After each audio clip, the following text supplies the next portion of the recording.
ఈరోజు మన ముందుకు వచ్చారు సిహెచ్ భారతి గారు. సో, భారతి గారు 2003 నుండి ధ్యాన మార్గంలో ఉన్నారండి. సో, తను ధ్యానం చేస్తున్న అంటే ధ్యానంలోకొచ్చిన చాలా తక్కువ సమయమే అయినా కూడా తను ఎన్నో అనారోగ్య సమస్యల్ని తగ్గించుకున్నారు. తలనొప్పి, మోకాళ్ళ నొప్పులు ఇలాంటి ఎన్నో అనారోగ్య సమస్యలు తగ్గించుకున్నారు. సో, ఈరోజు మన ముందుకి తన యొక్క ధ్యాన ఆరోగ్య అనుభవాలను షేర్ చేసుకోవడానికి రెడీగా ఉన్నారండి. Grand welcome madam. ఆరోగ్య మహిళా కార్యక్రమానికి గ్రాండ్ వెల్కమ్. అన్‌మ్యూట్ చేసుకోండి. Thank you madam. Yes madam. Visalakshmi. Thank you. Okay.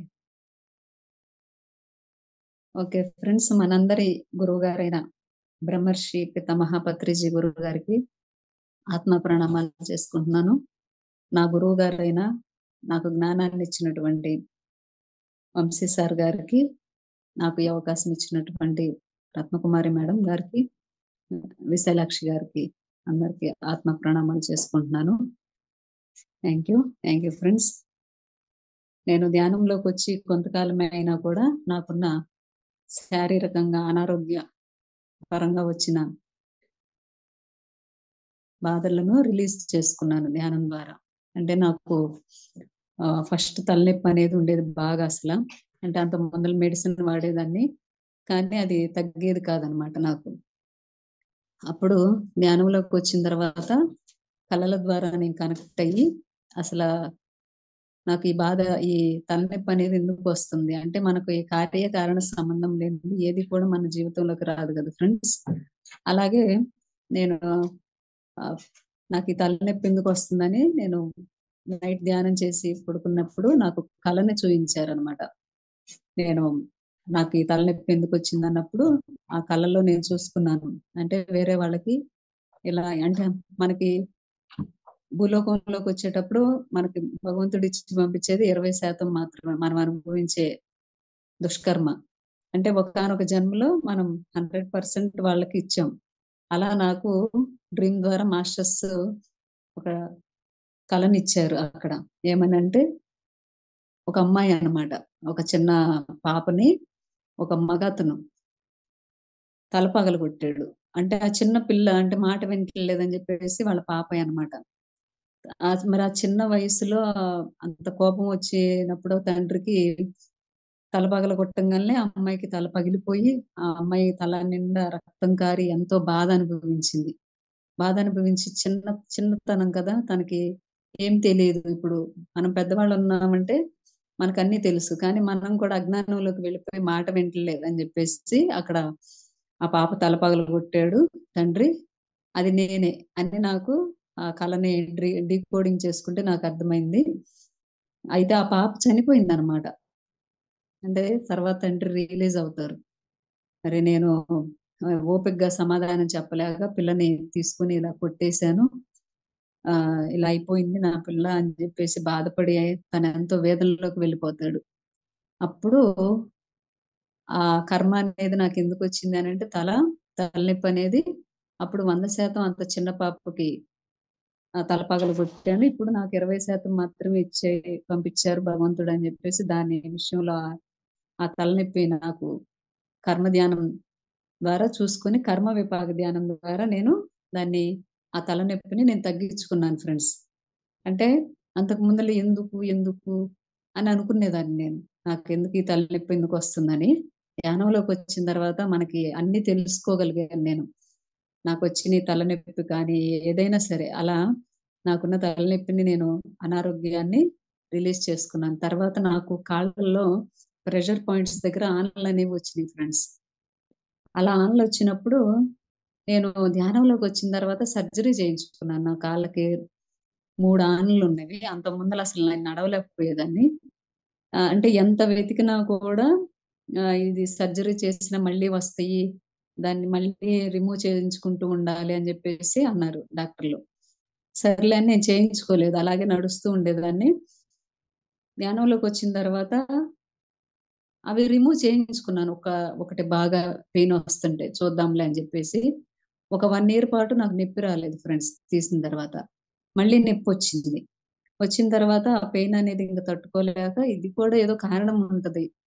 అంటే మనం అనుకుంటాం గదా! ఇలా కాళ్ళల్లో ఇలా ఆనలొచ్చిందంటే ఏదో చిన్నతనంలో ఇలా ముళ్ళు గుచ్చుకున్నప్పుడు తీసుకోకుండా ఉండడం వల్ల ఆనలనేవి వస్తాయి. అంటే ఇప్పుడు మన పేరెంట్స్‌కుంటే వస్తాయి అని జెప్పేసి మనం అనుకుంటాం. అలా మా నాన్నకి కూడా ఉన్నాయన్నమాట ఆనలు. ఉంటే మా నాన్న ద్వారా నాకొచ్చినియేమో అనుకున్నాను. కానీ నాకు తర్వాత అర్థమైంది. ఏమనంటే ఇది కూడా ఏదో కారణం ఉంటుంది నాకు.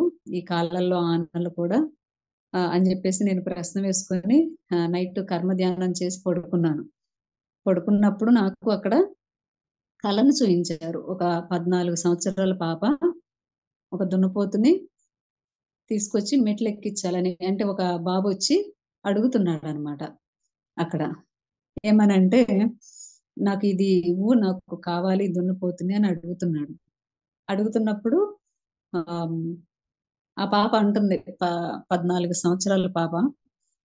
"నేనివ్వను. ఇది నీకు కావాలా? అన్నీ కూడా అడుగుతావు నన్నిలాగే" అని జెప్పేసి తనడుగుతుంది. అంటుందనమాట. అంటున్నప్పుడు ఆ బాబు మాత్రం హ్మ్. "నాకు కావాల్సింది ఇవ్వివ్వు" అంటే నేనివ్వనని జెప్పేసి ఆ అమ్మాయి ఏం చేసిందంటే 3 స్టేర్‌లు బిల్డింగు ఆ దున్నపోతుని ఎక్కిచ్చిందనమాట. చూడండి ఫ్రెండ్స్ మరి అది ఎంత శరీరం బరువుగా ఉంటుంది. కానీ హ్మ్. ఆ శరీరం ఎంత బరువుగా ఉంటుంది. కానీ మనం ఆ జంతువు బాధని మనం తీసుకోలేం కదా! మరి తనకిచ్చింది 100% అన్నమాట.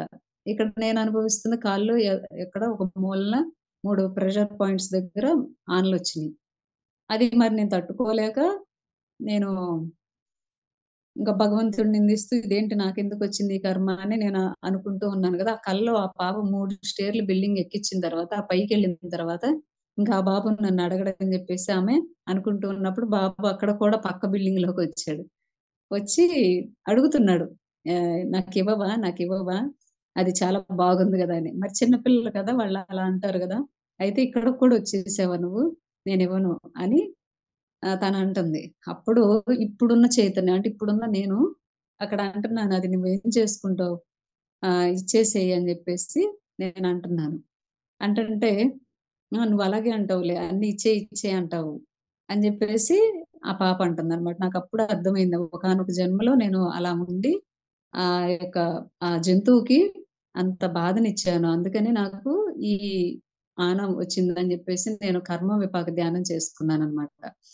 కర్మ విపాక ధ్యానం చేసుకున్నా కూడా నాకు ఆ పెయిన్ తగ్గట్లేదు ఫ్రెండ్స్.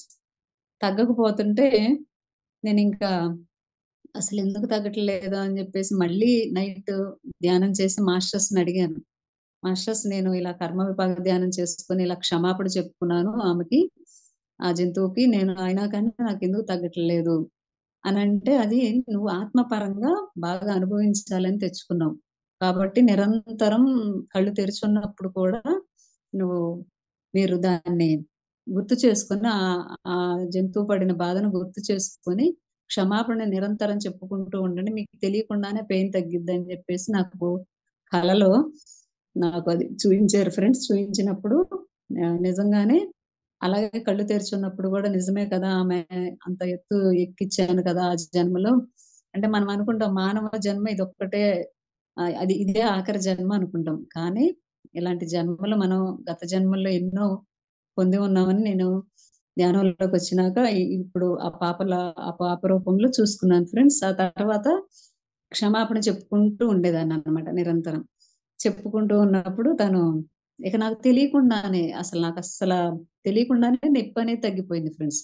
కాలు కానిచ్చి నడుస్తున్నాను. ఈరోజు ఆ ప్రెషర్ పాయింట్స్ వల్ల కూడా చాలా సర్జరీస్ చేయించుకొని, అవి మళ్ళీ మళ్ళీ రావడం, మళ్ళీ మళ్ళీ తీయించుకోవడం అలా జరిగిద్దని జెప్పేసి నేను ఫస్ట్‌లో అసలు తీయించుకోలేదు. అవకాశం కూడా నాకు రాలేదు. ధ్యానంలోకొచ్చినాక మాస్టర్స్ నాకు అవకాశం ఇచ్చారు. పూర్తిగా నేను ధ్యానం చేసి రిమూవ్ చేసుకునే అంత జ్ఞానాన్ని నేను పొందాను ఫ్రెండ్స్. అలా నాకున్న కాల్లో ఉన్న ప్రెషర్ పాయింట్స్‌ని రిమూవ్ చేసుకున్నాను. అలా ధ్యానం సాధన చేస్తూ ఉన్నప్పుడు నాకు ఇటువైపు ఎడమ వైపు పెయిన్ అనేదొచ్చేదనమాట గుండెల దగ్గర. నొప్పొస్తూ ఉండేది. అసల ఈ నొప్పిని నేను అంత పట్టించుకోలేదనమాట. పట్టించుకోకుండా నేను మామూలుగానే ఉంటూ ఉండాను. అప్పుడు నా కలలో నీకు నెక్స్ట్ కర్మ హార్ట్ అటాక్ అనేది రాబోతుంది. దాని గురించి నువ్వు చూసుకోవాలని జెప్పేసి మాస్టర్స్ నాకు సందేశం ఇచ్చారు. అంటే కలల ద్వారా కనెక్ట్ అయ్యి, అప్పుడు నేను దాన్ని చూసుకున్నాను. అది కూడా నేను ఒక జన్మలో ఒకళ్ళకిచ్చాను. లేకపోతే నాకెందుకొచ్చిద్దని జెప్పేసి నేను నైటు కర్మ ధ్యానం చేసి పడుకున్నాను ఫ్రెండ్స్. పడుకున్నప్పుడు నాకు అక్కడ చూయించిందేందంటే, ఒక మనిషిని, ఒక ముసలామె అన్నమాట. ఒక ముసలామెని నేను చాలా క్రూరంగా ప్రవర్తిస్తున్నాను ఆమె పట్ల. ఆమెకస్సలు బాగలేదు. ఆమెకి ఒళ్ళంతా పుళ్ళు పడి ఒళ్ళంతా చీము కారుతుంది. మోషన్స్‌కి వెళ్తుంది. ఇంకా చేదరించుకుంటున్నాను నేను. అప్పుడు కూడా నాకు ఒక, ఒక ఆడ జన్మే చూయించారు నాకక్కడ. ఒక స్త్రీ జన్మే చూయించారు. అది ఆమెను చూసి ఈమె చేదరించుకుంటుందనమాట. ఎందుకు ఆమె ఒంటి నిండా చీము కారుతుందని జెప్పేసి చేదరించుకుంటూ ఆమెను తిడుతుందింకా బాగా. పెద్ద వయసు ఆమె కదా! ఆమెను తిడుతూ ఉంది. తిడుతూ ఉన్నప్పుడు ఆమె ఎంతో బాధని, వేదనని వ్యక్తం చేస్తుంది. "నువ్వు నన్నలా తిట్టొద్దు. నేను ఆల్రెడీ నేను బాధ అనేది ఎక్కువగా అనుభవిస్తున్నాను. కాబట్టి నాకు ఏదైనా వీలైతే నాకు సహాయం చెయ్యి కానీ నువ్వలా అనొద్దు" అని జెప్పేసి తను చెప్తూ ఉంది. కానీ ఈమేం చేస్తుంది అహంకారంతో కళ్ళు మూసుకుపోయి ఆమెకి ఏమీ సహాయం చేయట్లేదు. ఇంకా ఆమెకి లాస్ట్‌గా ఆహ్, ఆయాసం వచ్చిందనమాట. ఆయాసం వచ్చి అది ఊపిరాడక తట్టుకోలేక నాకక్కడ మెడిసిన్ ఉంది ఇవ్వు, ఇవ్వు అని అంటుంది ఆ అమ్మాయి. ఆమె అంటుంది పెద్దామె. అంటంటే ఈమేమో ఇవ్వకుండా ఈమె సరదాకి ఈమె వెళ్తూ ఆ మెడిసిన్ అనేది ఇవ్వకుండా వెళ్ళిపోయింది. ఆమె అంత ఊపిరాడక చనిపోయింది ఫ్రెండ్స్ అక్కడ ఆయాసం వచ్చి. చనిపోయిన తర్వాత అప్పుడు నాకు ఆ కలలో నేను చూసుకున్నాను. నేను మరి అంత పెద్దావిడని 100% కర్మ అనేది నేనిచ్చాను కదా! మరిప్పుడు నాకు రాబోయేది ఇది నాకు మాస్టర్స్ చూయించారు. థాంక్స్ మాస్టర్స్ అని అక్కడ ఉన్న ఆమెకి క్షమాపణ చెప్పుకున్నాను కర్మ విపాక ధ్యానం ద్వారా. అలా నాకు హ ఈ హార్ట్ అటాక్ అనేది వచ్చేది కూడా ఈ యొక్క కర్మ విపాక ధ్యానం చేసుకొని మాస్టర్స్‌కి ఆహ్వానించుకొని ఆమె సోల్‌కి నేను క్షమాపణ చెప్పుకున్నాను. క్షమాపణ చెప్పుకున్న తర్వాత నాకు ఆ పెయిన్ అనేది కూడా రావడం మా పోయింది ఫ్రెండ్స్. ఆ తర్వాత నేను చెక్ చేసుకున్నాను. నిజంగానే నేను హాస్పిటల్‌కెళ్ళి తర్వాత చూసుకుంటే, అవునమ్మా అది మీకు రాబోయేది ఇట్లా హార్ట్ అటాక్ అనేది ఇట్లా ఉంది. కొంత మెడిసిన్ వాడమని చెప్పారు. అంటే మనం ధ్యానంలోకొచ్చిన తర్వాత చూయించుకున్నా కూడా మెడిసిన్ తర్వాత మీకు కొంచెం వాడాను ఫ్రెండ్స్. అలా నాకు రాబోయేది అన్ని కూడా నేను హార్ట్ అటాక్‌ని రిలీజ్ చేసుకున్నాను. ఇంకా, ఇంకా ఏంటంటే ఫ్రెండ్స్ నాకు మళ్ళీ నడుము నొప్పి చూయించారు. అంటే నడుము నొప్పొస్తుంది బాగా అసల వంగి లెగవలేకపోతున్నాను. నొప్పి బాగా ఎక్కువగా ఉంటుంది. అంతకు ముందుల కూడా. ఎందుకిలా వస్తుంది అని అనుకునేదాన్ని మెడిసిన్ వాడాను. అది వాడినన్నాళ్ళేమో తగ్గేది. ఆ తర్వాత మళ్ళీ యథావిధిగా నాకు ఆ పెయిన్ అనేది వచ్చేదనమాట. వస్తూ ఉంటే ఇప్పుడు మనకి ధ్యానంలోకొచ్చిన తర్వాత ధ్యానం అనేది సర్వవ్యాధి నివారణమని మనకి పత్రిజీ గురువుగారు మనకు చెప్తూ ఉంటారు. ఆహ్, ఇంకా మనకి ఈరోజు ఏదైనా కర్మ అనేది అనుభవిస్తున్నాము అనంటే శారీరకంగా, మానసికంగా ఏదో గత జన్మల్లో కర్మ అనేది కూడా ఉంటుందని జెప్పేసి నా గురువు గారైన వంశీ సార్ గారు మాకు చెప్పారు. చెప్పినప్పుడు నేను దాన్ని కూడా ఇది కూడా వస్తుందంటే నేను ఒకానొక జన్మలో ఎవరికో ఇలాంటి పెయిన్ అనేది ఇచ్చాను. అందుకే ఇది తగ్గట్లేదని జెప్పేసి నేనక్కడ మళ్ళీ ఇలాగే కర్మ ధ్యానం చేశాను ఫ్రెండ్స్. చేసినప్పుడు నాకు దాన్ని కూడా చూయించారు. ఒక ఆవనమాట. ఒక ఆవు, ఒక మగతను. ఒక పురుష జన్మ చూయించారక్కడ. ఆహ్, ఆహ్, ఆవు ఉంది. ఆమె దూడ పాలు తాగుతుందని జెప్పేసి అతనేం చేశాడు, ఆవుని బాగా కొట్టాడనమాట. నడుము మీద బాగా. మరి అది చిన్న జీవే గదా! దానికి ఆ నడుము నొప్పితో అది బాగా కర్ర తీసుకొని బాగా కొట్టేసరికి నడుము మీద బ్లడ్ అనేది వచ్చింది శరీరం మీద. వచ్చినప్పుడు అది ఏడుస్తూ ఉంది పాపం అరిసింది. అరిసినా కూడా ఆ మనిషి వదిలిపెట్టకుండా ఆ ఆవుని బాగా కొట్టాడు. కొట్టినప్పుడు ఆమె చాలా బాధ అనేది వ్యక్తం చేసింది. బాధపడింది. అప్పుడు మరి ఆ చిన్న జంతువు బాగా మన మనిషిగా జన్మ అనేది ఎత్తి, ఈరోజు మనం జంతువులను కూడా అలా కొడుతూ ఉంటాము మనకు తెలియక. ఈరోజు ధ్యానంలోకొచ్చిన తర్వాత అలా చూసుకొని, అమ్మ నేను ఎంత పాపం చేశానని జెప్పేసి ఆవుకు కూడా ఆవుకి, ఆవు పిల్లకి ఆహ్వానించుకొని ధ్యానంలోకి కర్మ విపాక ధ్యానం చేసి, నాకున్న ఆ నడుము నొప్పిని కూడా ఈరోజు విపాకం చేసుకున్నాను. అంటే తీసేసుకున్నాననమాట. ఆ నడుము నొప్పి కూడా నాకు తగ్గిపోయింది ఫ్రెండ్స్. తగ్గిపోయి ఈరోజు నేను చాలా అనారోగ్యంగా అనారోగ్యం అనేది శారీరక పరంగా ఉన్న కర్మలన్నీ కూడా నేను తీసివేసుకున్నాను ధ్యానం ద్వారా. అలా ఈరోజు ఎంతో మందితో నేను నాకున్న ఇట్లా శారీరక పరమైన అనారోగ్యాన్ని తీసేసుకున్నందుకు నేను చాలా మందికి చెప్తూ ఉన్నాను ధ్యానం ద్వారా. ఇలా నాకున్న శారీరక పరమైన అనారోగ్యాన్ని తీసేసుకున్నాను. ఇలా ధ్యానం చేయడం ద్వారా మనకిలా కలిగిద్ది. మనకున్న కార్యకారణ సంబంధం అనేది ఏది కూడా కర్మ అనేది రాదు. అంటే శారీరకంగా ఒక బాధ అనేది అనుభవిస్తున్నాము. అంటే ఆహ్, ఒకానొక జన్మలో మనమిచ్చాము. లేకుంటే అది మనకి రాదు కదా! అని చెప్పేసి నేను చాలా మందికి చెప్పి వాళ్ళు కూడా ధ్యానం చేసి అందులో నుంచి శారీరక పరంగా ఉన్న కర్మలను కూడా రిలీజ్ చేసుకున్నారనమాట. అనారోగ్య పరంగా వచ్చిన శారీరకంగా ఉన్నవన్నీ కూడా లోపల అంటే మనం ధ్యానంలోకొచ్చిన తర్వాత మనం ఏం చేస్తాం మూలాల్లోకి వెళ్లి చూసుకుంటాం ఏదైనా. ఇప్పుడు మామూలుగా అయితే భౌతికంగా ఇక్కడెక్కడ చూసుకుంటాం. ఇది వచ్చిందంటే ఓహో! ఫుడ్ వల్ల వచ్చింది. నేనిలా పని చేయడం వల్ల వచ్చింది అని అనుకుంటాం. కానీ పని చేయడం వల్ల ఎంత మట్టుకు వచ్చిద్ది ఫ్రెండ్స్? ఏ పనైనా కొంత మేరకే వచ్చిద్ది. ఈ పని చేయటం వల్ల నాకిలా అరిగిపోయినియి అని మనం అనుకుంటాం. కానీ ఒకానొక జన్మల్లో మనం ఇచ్చిన దుష్కర్మే మనం తెచ్చుకుంటాం. అలా భగవంతుడు మనం భూమి మీదకొచ్చేటప్పుడు అడుగుతాడనమాట. ఇదిగో నీకింత దుష్కర్మ అనేదుంది. మరి నువ్వెంత తీసుకెళ్తావని అడుగుతాడు ఆ శివ పరమాత్ముడు. అడిగినప్పుడు మనం మొత్తం తీసుకెళ్తామంట ఆత్మస్థితిలో. అన్నప్పుడు ఆయనంటాడు, "వద్దు నువ్వు మొత్తం మొయ్యలేవు. కొంత తీసుకెళ్ళని" జెప్పేసి కొంత పెయిన్ అనేది ఇచ్చి పంపిస్తాడు శారీరకంగా మనం అనుభవించడానికి. కానీ ఇక్కడికొచ్చిన తర్వాత ఏం చేస్తాం? మనల్ని మనం నిందించుకుంటూ, భగవంతుడిని నిందిస్తూ, మన తోటి వారిని నిందిస్తూ ఉంటాం. కానీ ఎవరి వాస్తవానికి వారే సృష్టికర్తలు అన్న జ్ఞానం మనం తెలుసుకున్నప్పుడు ఎవరిని కూడా మనం నిందించం ఫ్రెండ్స్. అలా ఆరోగ్యపరమైన నేనొక మానసిక పరమైన బాధలో ధ్యానంలోకి రావడం జరిగింది ఫ్రెండ్స్. ఆ మానసికంగా నేనెందుకొచ్చాననేది ఇప్పుడు ఈరోజు ఎంతో అనుభవ జ్ఞానం పొందాను. నన్నందరూ కూడా చాలా మంది అడుగుతూ ఉంటారు. "నువ్వు ధ్యానంలోకొచ్చి ఎన్ని సంవత్సరాలయింది?" అని అడుగుతూ ఉంటారు. అంటే నేను నాకున్న మానసికంగా, శారీరకంగా ఉన్న అనారోగ్యపరమైన బాధల నుంచి నేను బయటికి వచ్చాను అని ఇలా చెప్తూ ఉన్నప్పుడు, వాళ్ళు కూడా దాంట్లో నుంచి బయటకొచ్చి అడుగుతారు. అడిగినప్పుడు మనం ఎంత కాలం అనేది ఆహ్, వచ్చింది బయటికి ధ్యానంలోకి అనేది ముఖ్యం కాదు.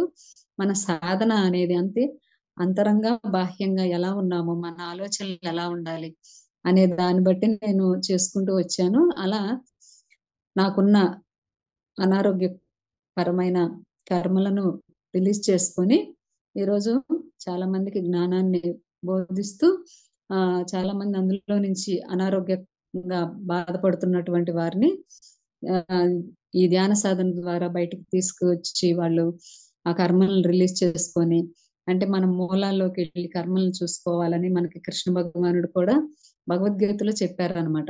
మనం ఎప్పుడైనా సరే ఇక్కడ ఒక శారీరకంగా, మానసికంగా, ఆర్థికంగా ఏదైనా మనం బాధ అనేది అనుభవిస్తున్నామంటే, ఒకానొకప్పుడు మనం ఇచ్చిందే. కాబట్టి అది మనం చూసుకొని తీసివేసుకునే శక్తి అనేది మనలోనే ఉంటది. మనకి పత్రిజీ గురువు గారు కూడా మనకి చెప్తారు. ఏమనంటే జీవుడే దేవుడు, దేహమే దేవాలయం, ఆత్మే పరమాత్మ అని. నీ నీలో ఉన్న జీవుడే దేవుడు. నువ్వే ఒక దేవుడు అని చెప్తారు. ఎందుకంటే మనకి ధైర్యం అక్కడి నుంచే వచ్చిద్ది కదా ఫ్రెండ్స్. మనము ఒక మనిషిని అన్నప్పుడు మనలో అహం వచ్చిద్ది. అహం వచ్చినప్పుడు మనం ఆధ్యాత్మికంగా కూడా కొంత కిందకి వెళ్ళిపోతాం అనేది నేను కూడా తెలుసుకున్నాను ఫ్రెండ్స్. అలా ఎదుటి వాళ్ళలో నన్ను నేను చూసుకుంటూ మాట్లాడుతూ ఉంటాననమాట. ఎవరికైనా సరే అనారోగ్యంగా వాళ్ళు నా దగ్గరకొచ్చి ఇలా బాధపడుతున్నప్పుడు నేను కూడా ఒకప్పుడు ఈ స్థితిలో ఉన్నాను కదా! అని జెప్పేసి వాళ్ళలో నన్ను నేను చూసుకుంటూ వాళ్ళకి ఎలా చేస్తే ఈ అనారోగ్యపరమైన బాధ అనేది పోయిద్దని చెప్పేసి వాళ్ళకి చెప్పాను. ఇంకా ఇంకోటి ఏంటంటే ఫ్రెండ్స్, మళ్ళీ నాకు ఇలా గర్భసంచి దగ్గర కూడా నొప్పి అనేది వచ్చేది లోపల. అది ఎందుకు వస్తుంది? ఇది కూడా ఏదో కారణం ఉంటుందని చెప్పేసి నేను చూసుకున్నాను. అక్కడ కూడా నాకు కళని చూయించారు. చూయించినప్పుడు ఆ కళకి నేను చాలా అంటే మనది ప్రతిదీ కూడా కళల ద్వారా ఉన్న దుష్కర్మల్ని కళల ద్వారా తీసివేసుకోవడం అనే దాన్ని నేను సార్ దగ్గర నుంచి, వంశీ సార్ దగ్గర నుంచి నేర్చుకున్నాను. మాకు ఇలా జూమ్ క్లాసుల్లో మాకు సార్ చెప్తారు సబ్జెక్ట్ అనేది. ఆ జ్ఞానాన్ని నేను పొంది ఎంతో మందికి చెప్పాననమాట. అంటే నాకు ఇలా ఉన్నది కదా గర్భసంచిలో, ఏమైంది అని చెప్పేసి దాన్ని కూడా కర్మ ధ్యానం చేసి పడుకున్నప్పుడు నాకు అది చూయించారనమాట. అదేంటంటే ఒక గర్భిణీ స్త్రీ అన్నమాట. ఒక గర్భిణీ స్త్రీ అక్కడ వాళ్ళ హస్బెండ్ ఉన్నాడు. వాళ్ళ హస్బెండ్ ఉన్నారు కదా! ఆమె ప్రెగ్నెంట్‌తో ఉంది. అంటే అంతకు ముందుల వాళ్ళిద్దరికీ కొన్ని గొడవలనేవి ఉండయి.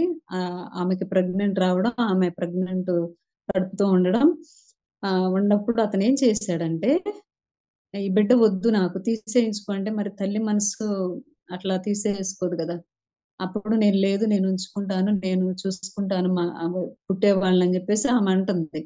కానీ నిండు నెలలయినియనమాట. అప్పుడు దాకా కూడా ఆయన పెట్టిన హింస అనేది పడిందనమాట ఆమె. ఆ తర్వాత అతనేం చేశాడంటే, నిండు నెలలొచ్చిన తర్వాత ఆమె పొట్ట మీద పెట్టి కాలుతో తన్నాడు ఫ్రెండ్స్. అప్పుడు లోపల ఉన్న బేబీ, ఈమెకి చాలా ప్రమాదం సంభవించి లోపల ఉన్న బేబీ చనిపోయింది. ఈమె గర్భ శోకంతో పాపం ఎంతో బాధ అనుభవించింది మరి. 9 నెలలు మోచింది గదా! బిడ్డని మోసినప్పుడు ఆహ్, ఆ తల్లి పడే బాధ ఎంత 100% కదా! మరి నేనిప్పుడు అనుభవించేది గర్భసంచికి నొప్పనేది అప్పుడప్పుడే వస్తుంది కాబట్టి, కడుపులో నొప్పొచ్చి చూయించుకుంటే ఇలా ఉందని జెప్పినప్పుడు నేను మెడిసిన్ వాడుకుంటూ ఈ కర్మ ధ్యానం చేసిన తర్వాత ఇలా అంతకు ముందల జన్మలో ఒక భార్యకి ఇంత బాధనిచ్చానని జెప్పేసి తెలుసుకొని, నేను దాన్ని కర్మ విపాక ధ్యానం చేసుకొని రిలీజ్ చేసుకున్నాను ఫ్రెండ్స్. అంటే చూడండి, మన జీవితంలోకి ఏది వచ్చినా కూడా కార్యకారణ సంబంధం ఉంటది. అలా కార్యకారణ సంబంధం లేనిది ఏది కూడా మనకు రాదు. అంటే శారీరకంగా మనం ఈరోజు ఒక స్త్రీగా ఉండి పిల్లలు లేకపోవడం, కొంతమంది పిల్లలు లేక బాధపడడం.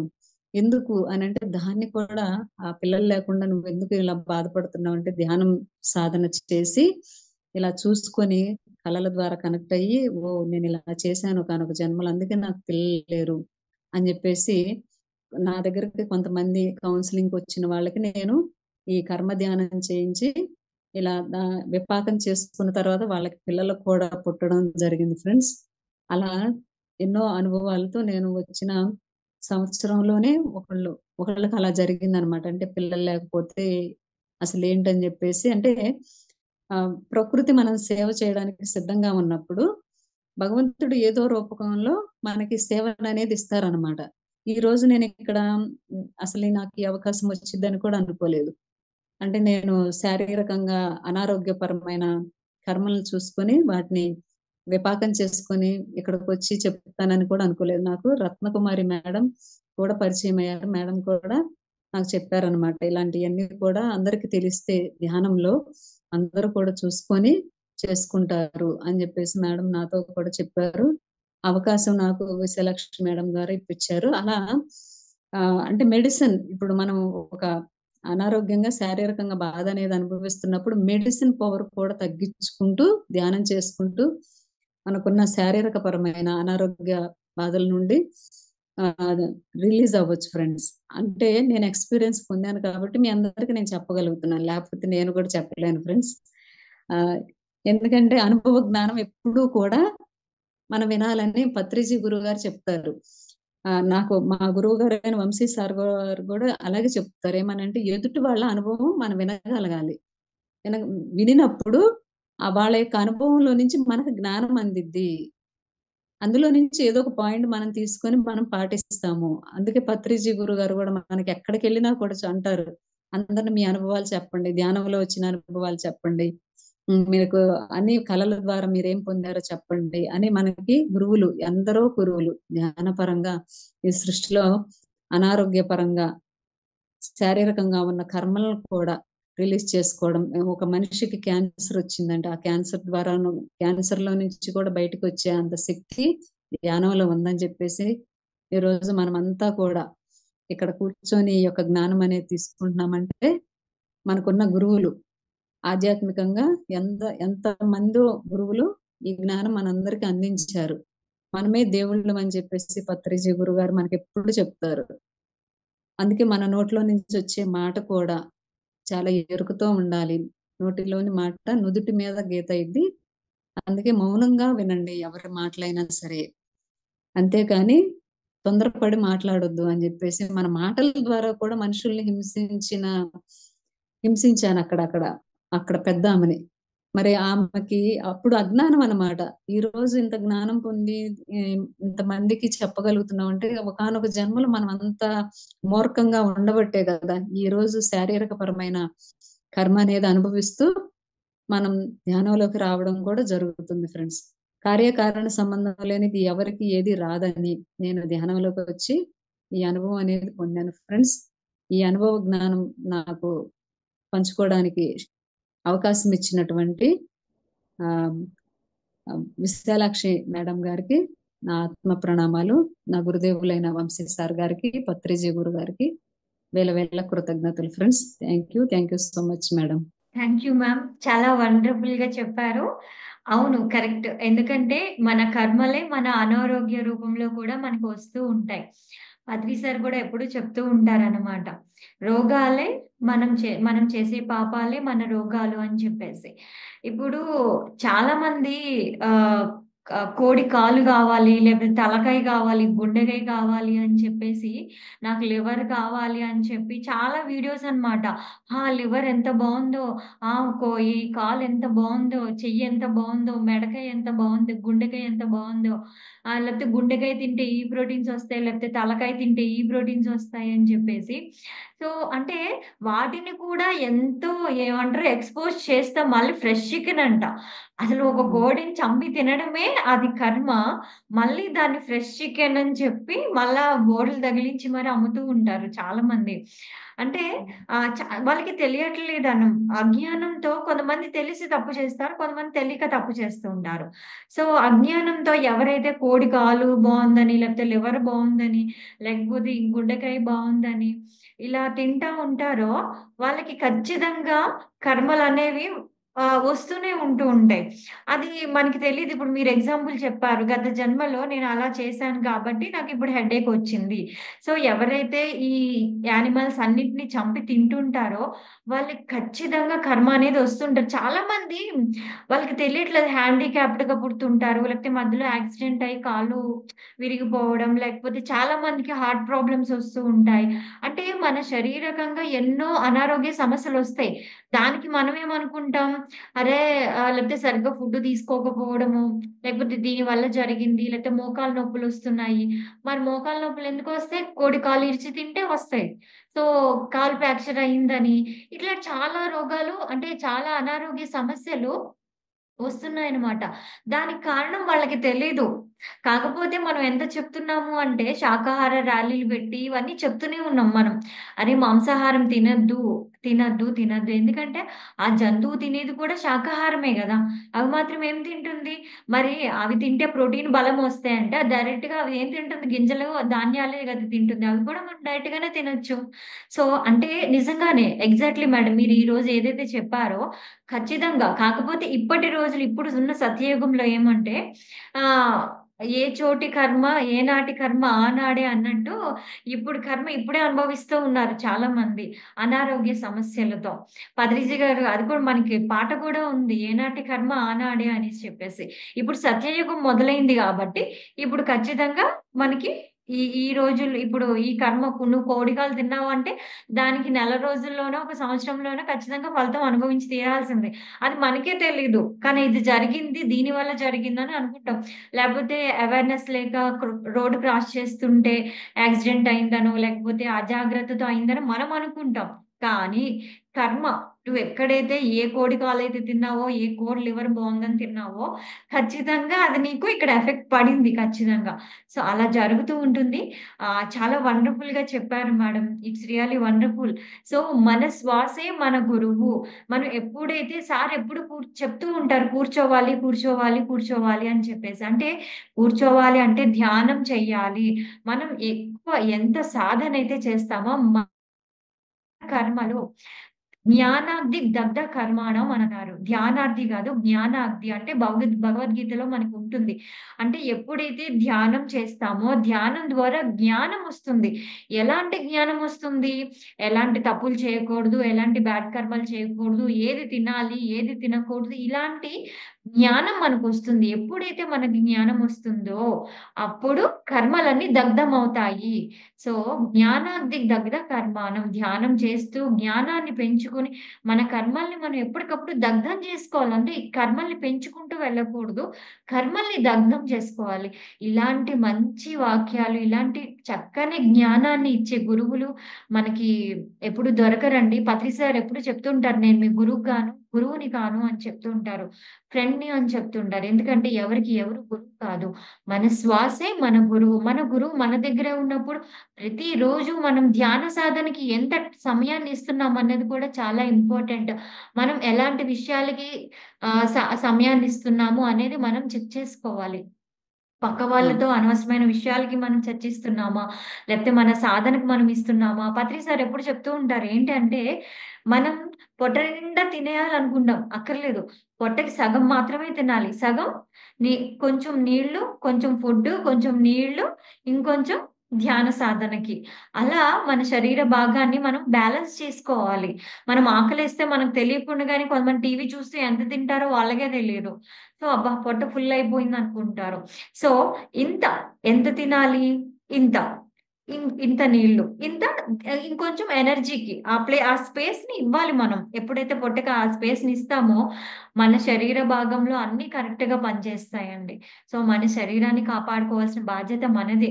పూర్వకాలంలో వాళ్ళు ఎందుకు అంత ఎక్కువ ఎన్ని రోజులు అంటే ఎక్కువ రోజులు బ్రతికేవాళ్ళు. వాళ్ళ ఆయుష్ కూడా ఎక్కువ సంవత్సరాలు ఉండేది. ఎందుకంటే, వాళ్ళు తినే విధానాన్ని, జీవన విధానాన్ని కూడా పాటించేవాళ్ళు కరెక్ట్‌గా. చూడండి పల్లెటూరుల్లో ఉండేవాళ్ళు చిరుధాన్యాలు తినేవారు, చెరుకు గడ్డలు తినేవాళ్ళు, కొబ్బరి బొండాలు ఎక్కువ తాగేవాళ్ళు, తాటి ముంజలు, తాటికాయలు ఎక్కువ తాగేవాళ్ళు. ఇప్పుడంటే ఇక్కడ ప్రస్తుతం సమాజంలో మనకున్న సిట్యుయేషన్స్‌కి మన చుట్టుపక్కల పిజ్జాలు, బర్గర్‌లు ఇవన్నీ వచ్చేసాయి. పూర్వకాలంలో ఈ పిజ్జాలు, బర్గర్‌లు ఏం లేవు. వాళ్ళు మహా అయితే రొట్టె చేసుకొని తినేవాళ్ళు. రాత్రి 7 గంటల సమయం వరకు రొట్టె తినేసేవాళ్ళు. 7 తర్వాత అసలు ఫుడ్డే తీసుకునేవాళ్ళు కాదు. తొందరగా నిద్రించేవాళ్ళు, తొందరగా లేచేవాళ్ళు. ఇప్పుడు మనకి చాలా మంది నిపుణులు చెప్తూ ఉంటారు. 5 గంటలకల్లా లేవాలి, ధ్యానం బ్రహ్మ ముహూర్తం సమయంలో ధ్యానం చేయాలి అని. అంటే మనకిప్పుడు తెలుస్తుంది బ్రహ్మ ముహూర్తం సమయంలో లేచి ధ్యానం చేయాలి. ఆల్రెడీ పూర్వకాలంలో మన అమ్మమ్మలు, తాతయ్యలు వీళ్ళందరూ కూడా ఉదయాన్నే తెల్లవారుజామున లేచేవాళ్ళు. 4 గంటలకి పనులన్నీ చేసుకునేవాళ్ళు. ఏదో కాఫీనో, టీనో తాగేవాళ్ళు. సో, మళ్ళీ తొందరగా టిఫిన్ చేసేసేవాళ్ళు. టిఫిన్ అంటే అప్పుడు టిఫిన్‌లు, దోసలు, ఇడ్లీలు, ఉప్మాలు ఏమి ఉండేవి కాదు. చద్దన్నం తినేవాళ్ళు. రాత్రి ఆనిపోయిన మిగిలిన అన్నాన్ని చక్కగా మజ్జిగ వేసుకొని, ఉల్లిపాయతో, పచ్చిమిరపకాయతో నంచుకొని తినేవాళ్ళు. ఆఫ్‌కోర్స్ నేను కూడా చిన్నప్పుడు మా అమ్మ, నాన్న వాళ్ళు కూడా అదే పెట్టేవాళ్ళు. మా అమ్మ కూడా. సో, ఇప్పుడు మనం కొంచెం బలంగా ఉన్నాము అంటే దానికి అదే కారణం. మనం హెల్తీ ఫుడ్ తినాలి. సో, మన జీవన విధానాన్ని మనమే మార్చుకోవాలి. రోజు క్రమం తప్పకుండా ధ్యానం చేయాలి. పత్రిజీ గారి స్పీచెస్ వింటూ ఉండండి. అలాగే ఎప్పటికప్పుడు మనం రోజు ఏం తింటున్నాం అనేది మనమే గమనించుకోవాలి. ఎలాంటి ఫుడ్ తింటున్నామని. Thank you so much Bharati గారు. ఎంతో చక్కగా అసలు కర్మలు ఎలా వస్తాయి? అసలు కర్మల ద్వారా అంటే అనారోగ్య సమస్యల్ని మనకెలా వస్తాయి? మనం దాన్ని మళ్ళీ ధ్యానంతో ఎలా తగ్గించుకోవచ్చనేది ఎంతో చక్కగా వివరించారు madam. Thank you so much. మేడంతో మాట్లాడాలనుకున్న వాళ్ళు ప్లీజ్ జూమ్‌లో స్టే చేయండి. జూమ్‌లో స్టే చేయండి. ఖచ్చితంగా మాట్లాడతారు మేడం. రేపు మనకి చాలా మందికి ఎముకల అరుగుదల అది ఆడవాళ్ళలో కావచ్చు, మగవాళ్ళలో కావచ్చు. ఎముకల అరుగుదల తొందరగా అంటే మనకి బోన్స్ అరిగిపోవడం లేకపోతే బోన్స్ ప్రాబ్లమ్ ఉన్న వాళ్ళకి రేపు మనకి ఒక ప్రకృతి వైద్య నిపుణులు రాబోతున్నారండి. Don't miss it. ఎవరు మిస్ కాకండి. ఇది చాలా చాలా ఇంపార్టెంట్. ఒక వయస్సు వచ్చేసే వాళ్ళందరికీ ఎముకలు అరిగిపోవడం, ఎముకల సమస్యలు ఇది రావడం. అంటే ఎటువంటి ఫుడ్ తింటే మళ్ళీ మన ఆరోగ్యాన్ని చక్కగా కాపాడుకుంటాము అనే దాన్ని మనం చక్కగా రేపు మంచి విషయాలు తెలియజేయడానికి మన ముందుకొచ్చేస్తున్నారు ప్రకృతి వైద్య నిపుణులు. Don't miss it. అందరికి షేర్ చేయండి. సో రేపటి కార్యక్రమంలో మళ్ళీ కలుద్దాం. Thank you all.